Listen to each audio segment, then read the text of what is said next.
আমাকে কষ্ট অনুভব করতে হবে, এই কষ্ট আমাকে সহ্য করতে হবে। জিবরিল রে, এই জন্য আমাকে সকলের জন্য আল্লাহ রাহমাতুল লিল আলামিন করে পাঠিয়েছে। ও জিবরিল, আমি যদি তোমাকে আদেশ করি, আদেশ দিই, তবে কয়েকটা লোকেদেরকে তুমি ধুলোর সঙ্গে মিশায়া যাবে, কিন্তু একটা ইতিহাস তৈরি হয়ে যাবে, একটা ইতিহাস তৈরি হয়ে যাবে। মানুষ একটা দলিল বের করে নেবে যে মুহাম্মদ যদি রাহমাতুল লিল আলামিন হতো, মুহাম্মদ যদি সকলের জন্য রহমত হতো, তবে তার পাশের লোকজনকে যেন ধুলোর সঙ্গে মিশাবার পারমিশন তা দিত না।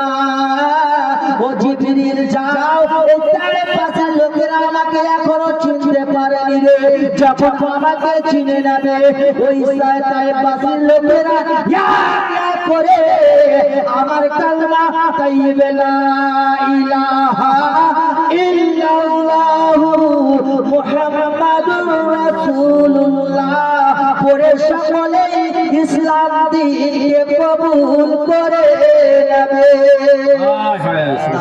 আমি আয়াত কারিমা তেলাওয়াত করেছিলাম, ইন্না দীনা ইনদাল্লাহিল ইসলাম, বেশক আল্লাহর নিকটে সব ধর্মের চাইতে অত্যন্ত এবং সুন্দর সম্মানিত মানবিত দিন, সেই দিনটা হলো ইসলাম।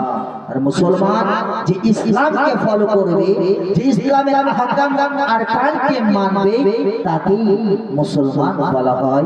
এই বলে আমার বক্তব্য কি করলাম, বলার মাধ্যমে ভাষার মাধ্যমে যদি কোনো রকমের ভুল ত্রুটি হয়ে থাকে, আল্লাহ পাক রব্বুল আলামিনের দরবারে ক্ষমা প্রার্থী।